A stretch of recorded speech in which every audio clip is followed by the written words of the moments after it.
Ladies and gentlemen, I too will begin by acknowledging the traditional territories of the Musqueam, Squamish, and Stuyvesant First Nations that we're meeting on today, and thank them for the warm welcome that the elder gave us yesterday when we started. This panel is on I think, an important subject, intergovernmental relationships. As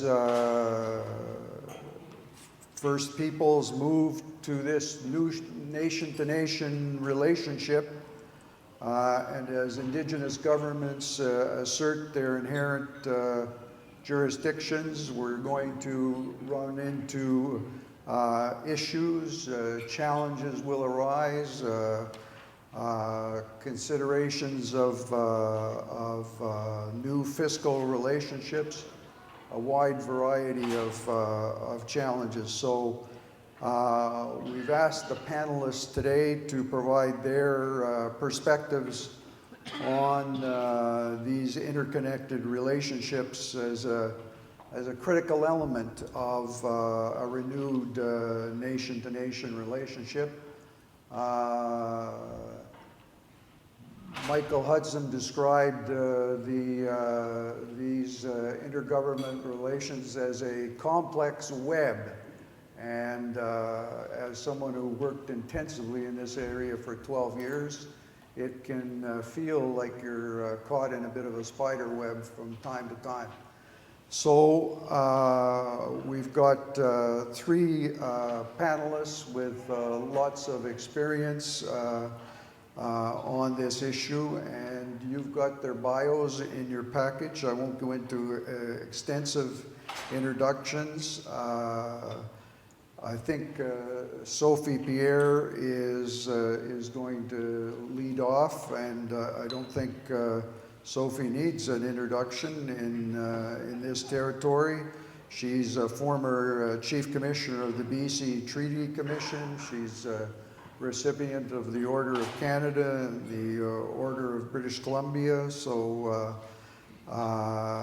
then we're going to hear from Stephen Kakfwi, and I'm privileged to be working with Stephen these days as on Canadians for New Partnership, the co-sponsor of these dialogues. Stephen is a former president of the Dene Nation of the Northwest Territories and a former premier, and as Miles said yesterday, the leader with the vision to bring a group of Canadians to work on this important issue of reconciliation. And finally, we're going to hear from Marc LeClair, who I know as a interlocutor sitting across from me in many negotiation sessions between 1985 and 1987, as we participated in the Section 37 process. So just one of the many colleagues I was privileged to meet in that process. So Sophie, can I ask you to lead off this afternoon? Sure, thanks, Scott. I was not pulling rank when, you see on your agenda that I was to speak third, and I was not pulling rank by going up first. In fact, I think I was kind of thrown in front of the bus. But that's okay.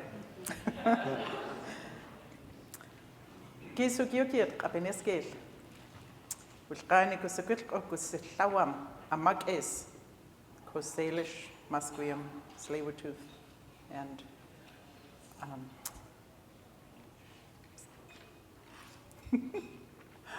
My brother, Joe Matthias, is just laughing at me, Squamish.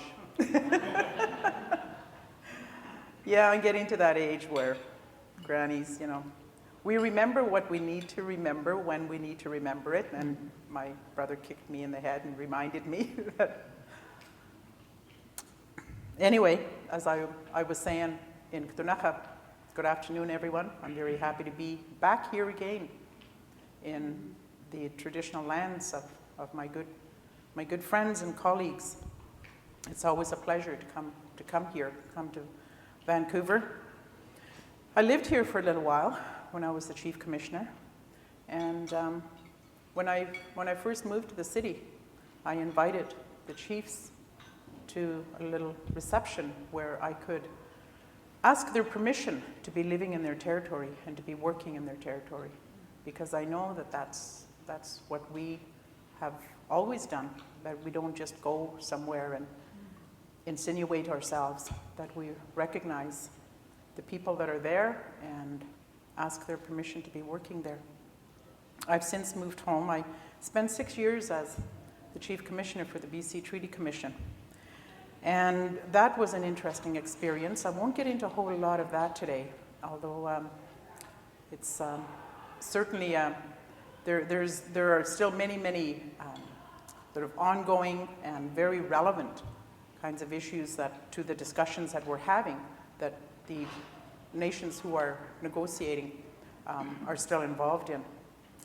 However, I was in that position for 6 years, and since then I've gone home and I've retired. I keep telling myself that, and I'm now working as like an elders advisory to my nation. So I've come full circle.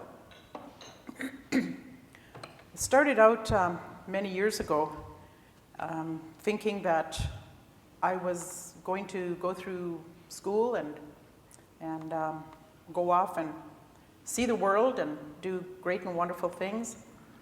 I ended up staying at home, but with the support and the guidance of my own people, been able to do great and wonderful things. And for that, I'm very grateful. We've been discussing jurisdiction and nation-to-nation relationships, and I'm very, I want to acknowledge and very happy that both Wayne, when he was speaking, and Ron, they talked about how when we're talking about nation-to-nation, we have the one discussion that brought us together here, but we have a much more important and a much harder discussion, and we need to have that discussion. We need to generate that space where we can have that discussion. It's not going to be created by somebody else for us. It certainly is a challenge that is thrown on the table.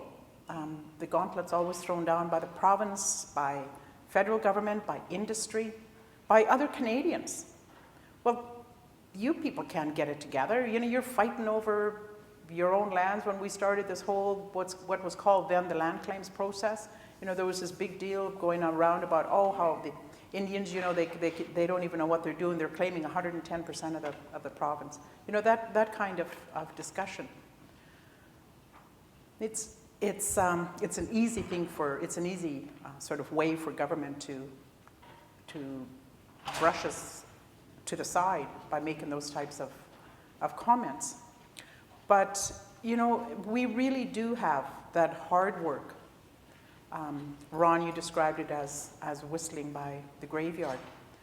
We, with the Ktunaxa, realized some time ago, almost since the time that the government introduced or took over that description of First Nations, that it's like almost anything that we really get involved in, we know that when the government takes over the language, that we're probably in trouble and we need to figure out another route.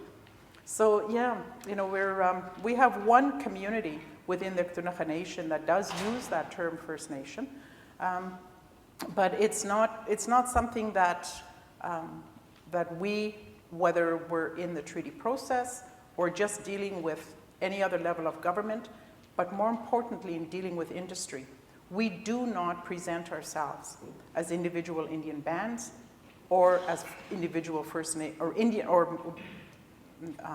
worse still, as Indian bands, considering ourselves First Nations. We are the Ktunaxa Nation. I am a member of the Ktunaxa Nation, and I've had the good fortune and, like I said, the support and guidance of my elders to lead me through a route of being a leader of my nation. And the journey has been interesting. It's been difficult at times, but mostly it has been easier once we recognize that nobody else could tell us who we are. Nobody else could take away from us who we are unless we allowed that to happen. We are now 5 communities within the Canadian side of our nation, because we are one of those communities that have spoken in the past with Mike and will continue to do so, because our land is totally divided by the 49th parallel. In fact, one of our communities, it's also known as Tobacco Plains, their border, or their reservation, band land line, is the 49th parallel. In fact, the people that at there, where they lived and where they grew up was right in that valley, in that Tobacco Valley. So we're 5 communities, and we have 4 communities that are Ktunaxa, and we have 1 community that is made up of Ktunaxa, Shukwaapmuk, and people from other areas. The 4 First Nations that we have that are identified as Ktunaxa, there's I can Complesnukliat, I already mentioned, Tobacco Plains, Giskunuk, also known as Columbia Lake, Yaqanuki, Lower Kootenay, and Aqam, which is my community. We have governing structures in each of our communities that still follow the Indian Act, because we are still dealing with reality of the Indian Reserve lands and the Indian Act. We have been in the treaty process because we want to replace that. We have started down the road of replacing that by some of the activities that we've taken over. Wayne talked about child and family, and we have also been on that same path that they have been. We have as much delegation as we can possibly get within the existing system. And eventually we see that delegation being turned over to us as total jurisdiction. It is our jurisdiction, nobody else's. And we are responsible for all Indigenous children that live within Ktunaxa Amak, which the provincial government has accepted and the federal government have accepted, that they recognize what Ktunaxa Amak is here in Canada. And so we have that authority. And it's that authority, exercising that authority, and the authority that we also have over the decision making on what goes on, what happens with our lands. We have entered into agreements with the province. We have entered into agreements with the federal government. We have done that primarily through the BC treaty process. As a nation, we had decided back in the early 90s, well, actually, I need to go further back than that. Back in the 70s, I was first elected in 1978. Before I went on council, back in about 74, one of our leaders at the time, we were all talking about land claims and how this was going to go forward. And he was a very visionary man, and he said, what we need to do first and foremost is we need to reestablish the connections that we have with the neighboring nations. His name was Wilfred Jacobs. He was from Aqam, living in Yaqanuki. And Wilfred went around to all of our neighboring nations and talked about how we were what we were going to be doing as Ktunaxa, but how we would support each other continue to support each other because we live, within each other's borders. They are our neighbors. So this was back in the early 70s that Wilfred Jacobs did that. We got into the treaty process in 1993. And since that time, we have used the treaty process, and we've been quite open about it and don't make any bones about it. We've used that process to rebuild our nation. And we've used that in order for us to gain those kind of authorities that we have now and to have the kind of governing system that we have now, where any decision that is going to be made, for example, with mining, the mining company and companies know that they don't go to the closest, they look at a map and sort of, oh yeah, that must be the closest Indian reserve, so let's go and talk to them. They know that that's not the way we do business in Ktunaxa territory. They need to speak to us as a nation, so they go to our nation government. So while we have the individual governments the individual band councils rather, they continue to deal with the realities of what we have to deal with, and we all know what those realities are. We have to deal with those. We also need to have a space where we can deal with the reestablishment, the rebuilding of our nations, because they were there, very, very strong. There was this whole effort made to try to dwindle their authority, and now we are rebuilding that. And it's good when we can get into a place where we can be ourselves talking to each other on a nation-to-nation business, on a nation-to-nation level rather. So that when we're talking about nation-to-nation relationships, we're not always immediately thinking about our relationship with the federal government. I think first and foremost, it's our relationship with each other. So because we've been doing this for more than a generation, we have the younger leadership that is coming up that does think nation, and I think that is very, very important, and it's been said throughout the last day and a half, how you need to think nation, you need to act nation, and you will believe nation. And so we've got our, the leadership now is acting in that way. And they're tested all the time. You have either industry, other governments, other Indigenous groups that will go to an individual band and say, we want to do this kind of activity, and it's close to your reservation. What do you think? And the answer is always, well, that's off reserve lands. It is part of Ktunaxa Amak'is. It needs to be dealt with by the Ktunaxa government. So it's a matter of believing and acting and thinking nationhood. The relationship with Canada is still stuck in that place where because we have the realities of the Indian bands, and we are at the treaty negotiation process. It's almost a relationship that you need to keep working on so that we stay in that place where we're talking about the nation of Canada dealing with the Ktunaxa nation, that you don't fall backwards. In order to get there, we first and foremost, I think it's the same everywhere across this country, is that you have to own your own jurisdiction, your own sovereignty, your own nationhood. You have to own that, and your people have to know it, and they have to believe it. And then there's then we also have to own that we have a government, or we have this Confederation of Canada, and we have to deal with them. And then we also have the provinces, the municipalities, the regional governments. We have all these others.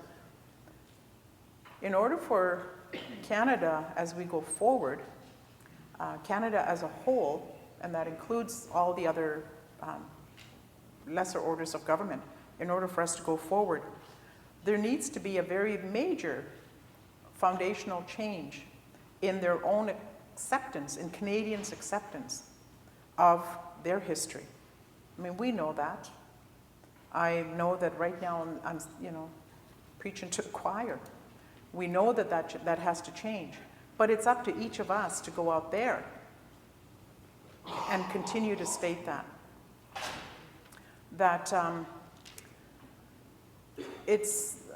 I know that it surprises me as much as it does anyone else when you hear that other Canadians making comments about Indigenous people based on a total lack of real information and still supporting what I guess it's because that's all they know. They're not taught in our schools about the real history of Canada. Well, we need to change that. So I think that as we get into this recognition of the Confederation being 150 years old, I think that really the collective will, the collective challenge that we have for each other is whether or not we are prepared as a country to recognize and to accept that we do have a history that is much different than the first 150 years, how it's described, in order to change the history going forward. That you need to have that recognition. And it also ends up that once you have that recognition, that you have a different relationship and there's a building of respect. And I know that firsthand because the relationship that we had when we started this whole journey with the local mining industry was one of ignorance, one of not having no recognition whatsoever, thinking that they really didn't need to talk with some poor people who were living in these tiny little Indian reservations, and to the place where they are today, where we are all today, where there is this is an international company, and there is respect for how they deal with us, because we are the Ktunaxa Nation living within Ktunaxa Amakes. And I know that is the work of many of my brothers and sisters that are sitting in this room, and my colleagues that I've been so fortunate to have you as colleagues all these years. So, thank you very much. Thank you, Sophie.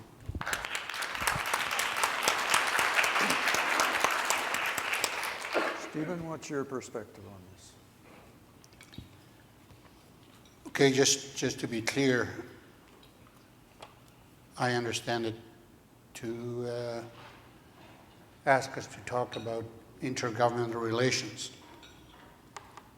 And I scribbled in here, full box, in brackets, half full, versus empty box. In the constitutional talks, the Prime Minister and the Premier said back in the 80s, we're going to negotiate with you as if you have rights. You don't have any until we decide what they are and they're defined. And our leader said, it's a full box, and we start from that basis. And I just say that because the Prime Minister has said many great things. I mean, you couldn't put better words in his mouth. And then I noticed that Caroline Bennett said it is a full box. So it's the first time I've heard that from a minister. And I don't know that it is going to meet reality. That's why the brackets are around half full. I want to talk about my own experience in it, because I was the head of the Dene Nation. I was there when the chiefs issued a Dene Declaration proclaiming ourselves, or announcing to the rest of Canada that we were a nation. We've always had been. And we had all the rights of a nation. And we were branded as separatists and radicals, neophyte socialists, amongst other things. That was way back in 1975. And about 1988, or 1978, I guess. 1978, the chiefs came out with a strategy and said, we want some of you to run to be elected as members of the legislature in the Northwest Territories. We want some of you to run to be elected as a member of Parliament, and we need to try to find some way to put our people in the Senate. It went totally against the way that some of us believed things should be at that time.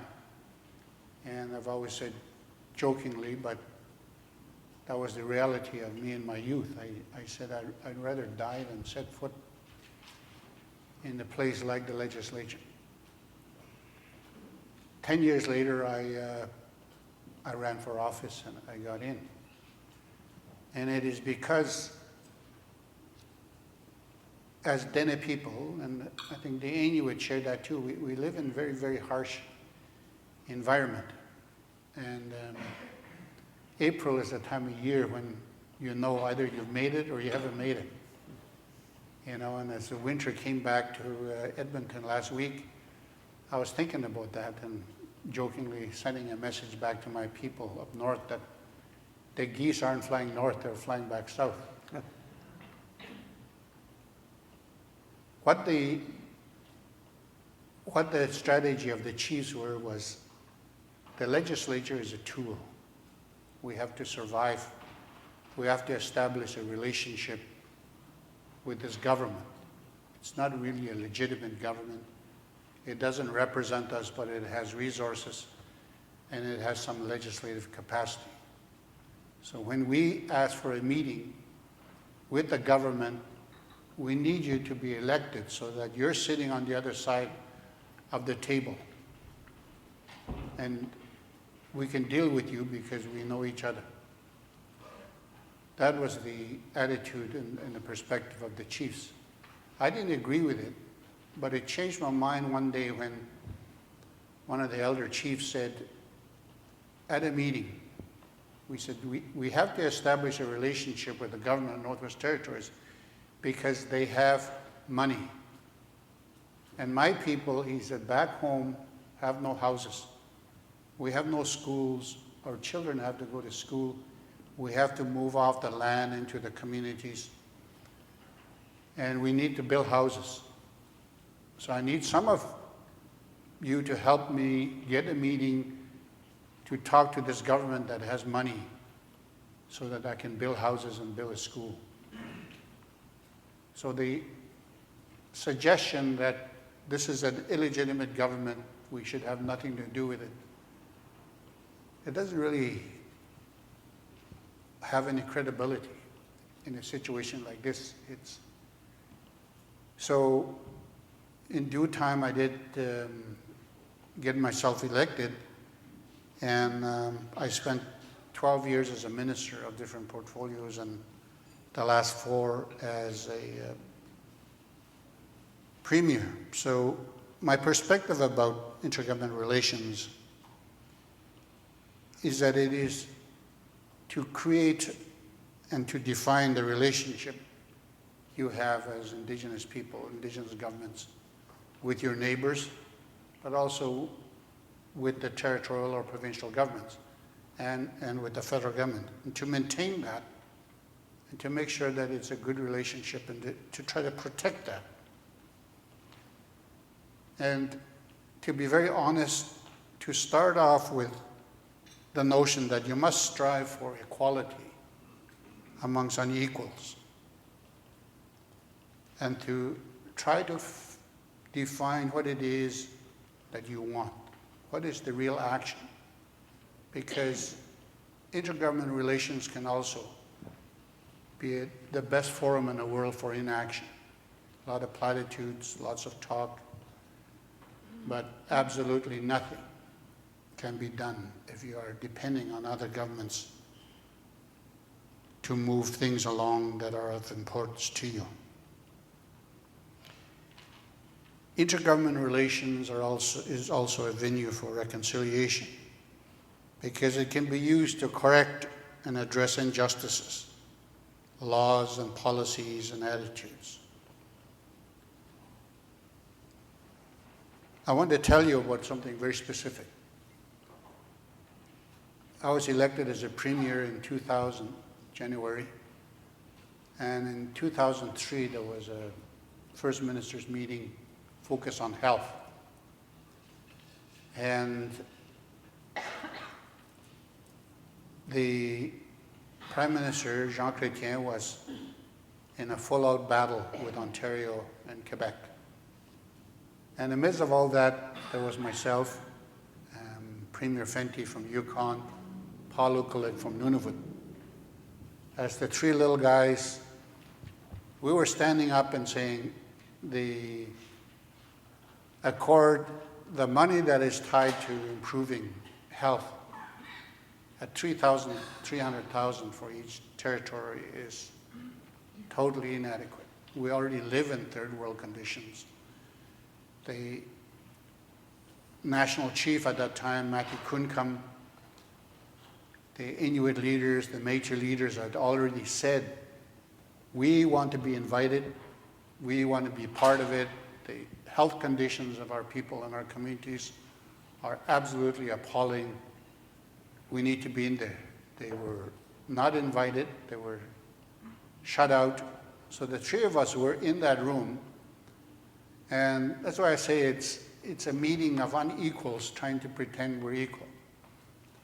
And I spoke up 2 or 3 times to say, Mr. Prime Minister, what you're offering here is inadequate. It's not acceptable and we can't do that. And the third time I tried to speak, he just waved me, shut me down. So I got up and I said, well, I'm done here. And Paul LeClair stood up, Dennis Fenty stood up, and the three of us, we walked out. And they had no idea what to do. All of a sudden, we were doing something that was taking away their control, their power.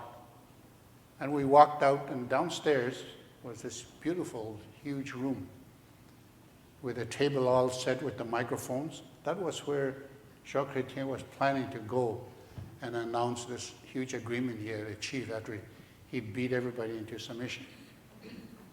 So I was walking down there, and the media said, are you going to say something? What's going on? You know. So they said, are you going to use the press conference? And we walked right up where Jean Chrétien was going to sit, and the three of us announced, we're leaving because we're not getting the respect that we want. We're speaking for our people, and health is the most basic human right, Canadian right that we have, and if we are not getting that, then we want Canadians to know. And just when we finished, then the whole troop was coming down, and we walked out, and we went to the airports, and we left. We did not insult the Prime Minister, although we felt like it. We were very angry, upset. And we got on a plane the next day, and somebody on Air Canada announced Premier Kakfwi who had just walked out of the First Minister's conference yesterday, is boarding the plane. And everybody stood up and cheered us. And it was like that all the way across the country. I mean, it was just national news. So by the time we got back to Yellowknife, we waited a day, and then the call came in. Prime Minister wants to ask you to come back in 2 weeks. You'll have dinner at 24 Sussex, and then we'll have a talk. So we were happy we didn't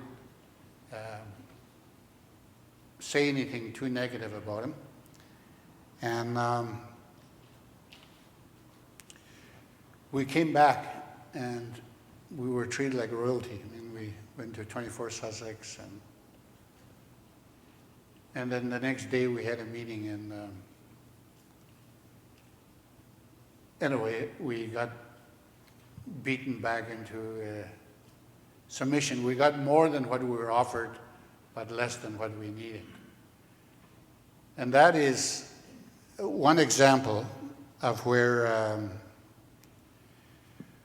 things can go. And always, I think, you need to stand. You need to stand strong, and you need to speak your truth. Because, as I've always said, if you walk into a room like you own it, it's yours. If you walk into a room and act as if you don't own it, it's really, really hard to recover. So, intergovernmental affairs, just because you get in the room, it doesn't mean you're going to get anything. Just because you get in the room doesn't mean you're going to get the respect and the recognition you should have. It is a battle, always. And they say we will be the most unequal, the most oppressed of any party in these intergovernmental relations. That is my perspective on it. I know I've said something about tools. Land claims was a tool. It came with the baggage of extinguishment. The Inuit, they said, look, we're going to take a public institution of a territorial government and a territorial council and set it up. That's a tool. We don't want to negotiate self-government. We don't want to talk about self-determination. We'll take this legislature, we'll set up our own territory, and we'll create a government of Nunavut. The idea of having self-government, indigenous institutions, we can deal with that later. Right now, we need everything we can get our hands on, the tools we can to survive. And that is a very unique perspective that I know my people have. And today, the wisdom of the chiefs is self-evident. The majority of the premiers of the Northwest Territories, including Bob McLeod, today is Dene, is indigenous, not the Inuvialuit or Métis. The majority of the ministers in the cabinet for the last 20 years have been indigenous. And so we don't always get along, but we know each other. And getting to know each other and knowing how to deal with each other is key. And that is the essence, I guess, for me, of intergovernmental relations. So very short and sweet. Thank you. Merci. Thank you, Stephen. Sure. Oh, yeah. Please do. Well, now it's going to get really boring. Listen, I'm Marc LeClair, and I've been the lead negotiator for the Métis Nation for 32 years. And as such, I've been involved in all the processes, and I see lots of old faces here from days gone by, former national leaders. And I can tell you a little bit about Ovid and Mike. While they might be in retirement from politics, there's something else on the golf course. We played with tournaments together. But it's nice to be here in Vancouver, and I pay respects to the host nations here. I did some work with them in the Olympics. Fantastic people. You know, I started in '85, and I was at the Governor General's in Ottawa, and we were then proclaiming the Section 37 constitutional conferences, because in '84 we met and we didn't agree on anything. All we could agree on is that there would be 3 more conferences, which by the end of it, was dealing with what we were talking about, the empty box, full box. And we made a stand all together, all three peoples in 87. Jim Sinclair voiced it, and George Erasmus as well. We took a stand that it was a full box. And those constitutional conferences ended. And it's kind of like in Canada, it's about politics, and it's about the leader, and very much intergovernmental relations is about the prime minister that's there. And so we had John Turner to come in, or we had Turner come in after. He was the first prime minister, he wasn't elected, that recognized that we had the inherent right of self-government. He told that to us on Parliament Hill. But it would take Brian Mulroney to come forward with the Charlottetown process. And Ovid was the leader then. And for the Métis have to fight for everything. It's good for getting the Constitution in 82, and the next day Chrétien says, well, there's only existing rights in the Constitution, and yours got extinguished with this land script provision, so you got nothing. And so we would have to go all the way to the Supreme Court, and I think in 93, 92, in Pauli, to say, you know, the Crown's there arguing, well, this putting Métis in the Constitution was just an expedient. It didn't mean anything. And McLaughlin, who we've talked about it before, was probably done more for Indigenous people than any single person in this country, because her court has been recognizing our rights time and again, and has been providing the context, especially in the Mulroney years, the context through Calder and through others, through, what was the Section 35 of the big one? I'm a lawyer, I can't even remember. For new political thinking from prime ministers and new governments. So when for Métis, we realized that the federal-provincial dynamic was very important because we were a political football that got kicked back and forth. And you know, now the Supreme Court has said no, the federal government has responsibility to all three peoples, and so we're still in a post-Daniels era. But back then, it was important not only to get our rights, our full box recognized in Section 35, and that's what we did in Charlottetown. But for the Métis, we needed to do something further because there was that provincial dynamic. So we entered into a Métis Nation Accord, which included the provinces from Ontario to BC and the federal government to clarify, you know, if the federal government did amend 9124 and recognize that Métis were in there, now the court has done that anyway, what were the rules of engagement with each of the provinces? And we kind of stayed out of the self-government talks, and it was frustrating for Mulroney because they needed some help.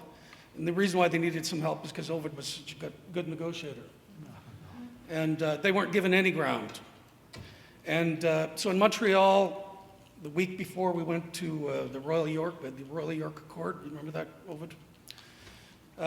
We got the Métis Nation Accord agreed to by the governments, and then we came in to help Ovid. And I was at the table then, and where Ovid said, no, that's a full box. But I made one suggestion that, okay, we wouldn't litigate for 2 years on that full box, and Ovid agreed, and we had the self-government agreement, and then we had to fight with Quebec because they were coming back to the table and needed to get some concessions. But those were the high water marks. Since then, we haven't talked much about the Constitution, and some of the old-timers keep reminding me of that we haven't been in an intergovernmental dialogue on defining rights in the Constitution. Those days, Chrétien found other ways to deal with it. With Quebec, you know, we'll give them a veto, legislative veto for Aboriginal people. We'll give you the inherent right policy. Here, you got an inherent right. But then it didn't apply to the Métis, even though it said it did. You know, it was in more denial again. And so that was a lot. I would see like it lost 10 years under the Chrétien era. And then we came in following Chrétien. We had Paul Martin. I remember some of the Paul Martin guys and some of the bureaucrats coming to me saying, well, you know, we got the Kelowna Accord. We got all the provinces to agree. I go, yeah, that was tough. And they tried to liken it to Charlottetown, to what Ovid and I negotiated. With the provinces, all they had to do is agree that we'll spend the $5 billion. They didn't have a penny in the game. What was their they're going to object because we, should have been $6 billion. So that's not taking nothing away from Paul Martin because he walked that walk and he brought that in, but it was a different federal provincial dynamic. Now we're in a different era, and now with a different prime minister. And I told this prime minister, told him a story about his dad. We went to see Pierre Trudeau after he was out of office, and went to his law firm in Montreal. And I said I wouldn't ask this question. Sinclair got mad at me because Jim Sinclair, remember him? He was one of the tough Métis spokesmen. And I asked his dad, I said, well, what did you think you were putting into that box when you put Section 35 in the Constitution? And typical Trudeau, he says, leaned into me, he goes, what do you think it means? And that's a little bit about the theme that has been discussed today. It's what you make of it. You don't get what you're giving. The Métis Nation defines itself. Nobody defines us. We don't have those status cards. Nobody will ever define the Métis Nation other than the Métis people themselves. But you have to assert it. And so I know when we had this big issue, Harper and these guys wanted to bring in the Canadian Standards Associations, and the Métis leaders thought, oh God, they want to redefine us. And they think we're hockey helmets or something, but it was just the process. But they backed away pretty quick. The Harper government didn't really deal on intergovernmental relations either. It was the same cynical view as Chrétien. You bring the provinces to the table, they just want to pick your pocket, right? That's sort of the way it goes. But it's for that very reason they are important, because it is about money.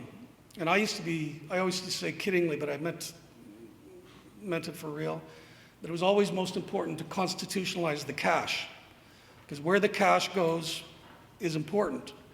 And in our federal system now, we give these huge social transfers to the provinces and territories. They're supposed to look after us, but by and large, those don't get allocated to us, even though they come from our tax dollars. So those issues, the underpinning of the financial system of Canada is important to us, and it works itself out jurisdiction by jurisdiction by jurisdiction. So lately, with the new Trudeau government, which is a little bit different, we see, for example, how am I doing in time? We see this Prime Minister is taking a bit of a different approach, and we helped, before he got elected, to make sure that he was coming into office with exactly what we have, nation-to-nation relationship. And so we wanted to make sure that that reflected itself in intergovernmental affairs and in new processes that we're establishing with the federal government. And we started off initially with the first meeting, and we take the position as the Métis Nation that if you're going to meet nation to nation, well, there are 3 representatives of Indigenous peoples. First Nations, which is the Assembly of First Nations, that we recognize, and the Inuit Kanatami, who look after the Inuit. So those are the 3. We never ever did agree, right from the beginning, that these service delivery organizations should be involved. We thought that they clouded the issues, and I'll come on to explain a couple of examples of that it's better to talk to the people. And so this is what we've been doing with the Trudeau government. So in intergovernmental affairs on health now, when they invite Indigenous leaders to the ministers' meetings and the first ministers' meetings, it's the 3 representatives of the people. We think that's very important because we want to get some of the fundamentals right. And it's the same thing now. We did that with climate change. We didn't do it, the feds didn't do it on public safety and others, so it's taking time for them to adjust. And of course, the provinces in some cases don't like it. And Stephen, who I've known a long, long time, I remember we were in northern Quebec. We had a big fight to protect our fur industry, right? And I remember with Stephen and Smokey Briere, and Smokey Briere admired Stephen's beautiful mitts that were all, and sure enough, he gave them to Smokey. I'll never forget that. It's their way. So the provincial process. So after we did the Charlottetown thing, Bob Ray, who's a leader who played a big role, helped us negotiate the text, decided that, well, we've got these annual premiers meetings. And usually the premiers meetings, if they raise Indigenous issues, you'll see in the communique that there'll be something, them calling on the feds to own up to their responsibilities under 9124. But by this time now, we're kind of more integrated in the political processes, which includes the intergovernmental processes. And so from that point on, we start meeting annually with the premiers. And then we have an Aboriginal Affairs working group. The ministers meet to go to the premiers. And we did this, we were kind of treading water for under the Harper years, essentially. There was calls for missing and murdered for the last 5 years, 6 years. And so we were trying to keep the issues going, but those processes, even though they were keeping the issues going, were accomplishing nothing. And by the end, because we kind of put it on hold because they want to keep the 5 national organizations going, they want to keep the process going. We said no. AFN, MNC, ITK said no, it's just going to be people's, representatives of the peoples, or we're not going there anymore.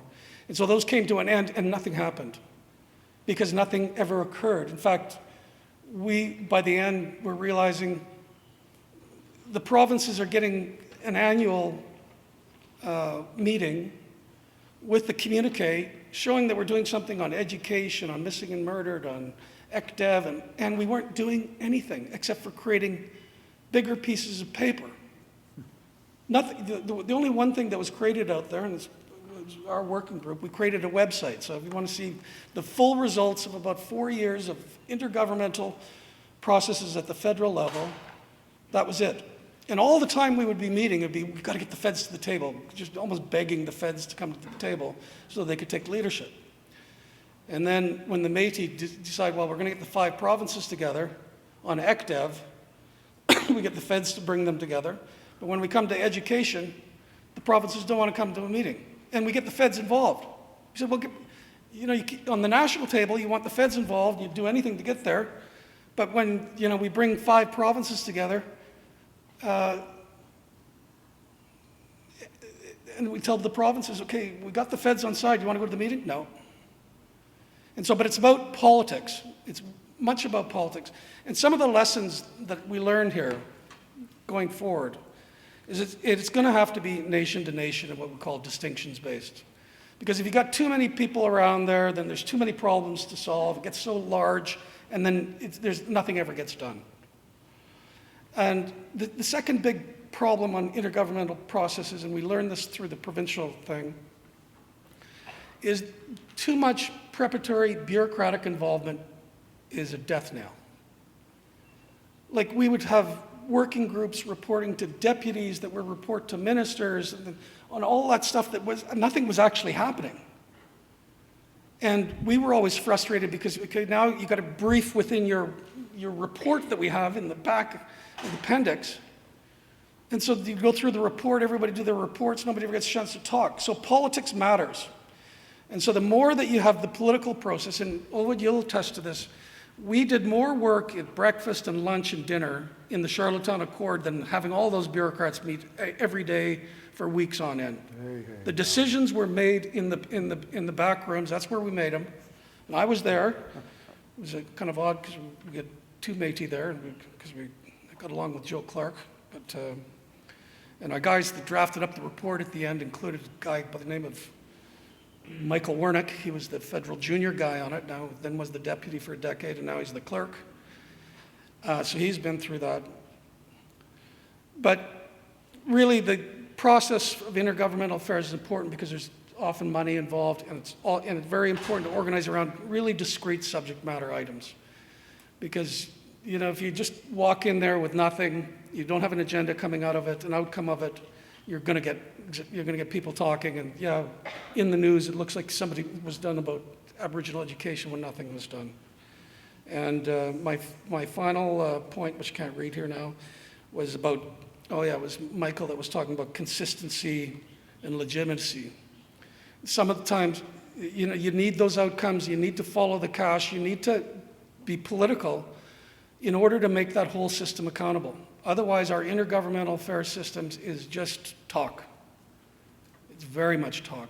And And really, if there's no money on the line, there's really no point in getting into those discussions. So that's 32 years and 10 minutes, so thank you very much.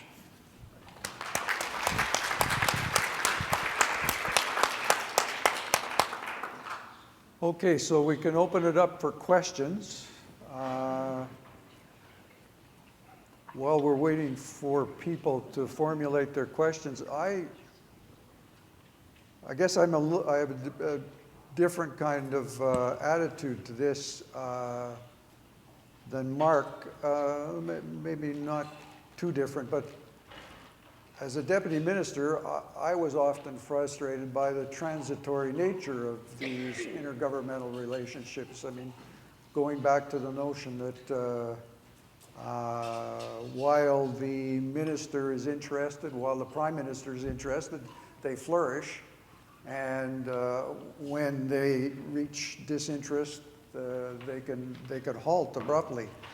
And when you had important issues on the table, that could be quite frustrating, even to a public servant.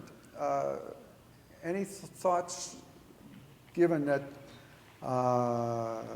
moving to a nation-to-nation relationship is going to be pretty dynamic for the next little while?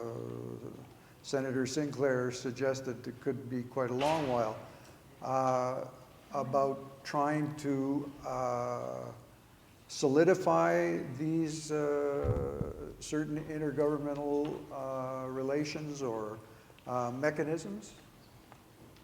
Well, I think you've got to get the table right. That's why we've been focusing in on the nation-to-nation, get the representatives of the three peoples there. That's critically important.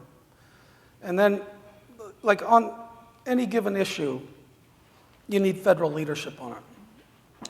And one of the things we didn't do very good in that provincial process, although some of us tried, was to say, okay, if we're going to talk about procurement, we're not just going to talk about federal procurement. What about provincial procurement? What are you going to do there? You guys can all change your procurement policies to make them more inclusive of Indigenous people. But they didn't want to go there. So there's going to require a much more aggressive orientation by the three representatives of the people in order to get more out of them. You know, I guess some of us have been around too long, and you just get into the tried and true, and you don't think you can push, but actually, just thinking about what I'd have to say here today, I think, well, maybe I'm part of the problem too, because we're not pushing hard enough. Any other thoughts on that one? Any other questions out there?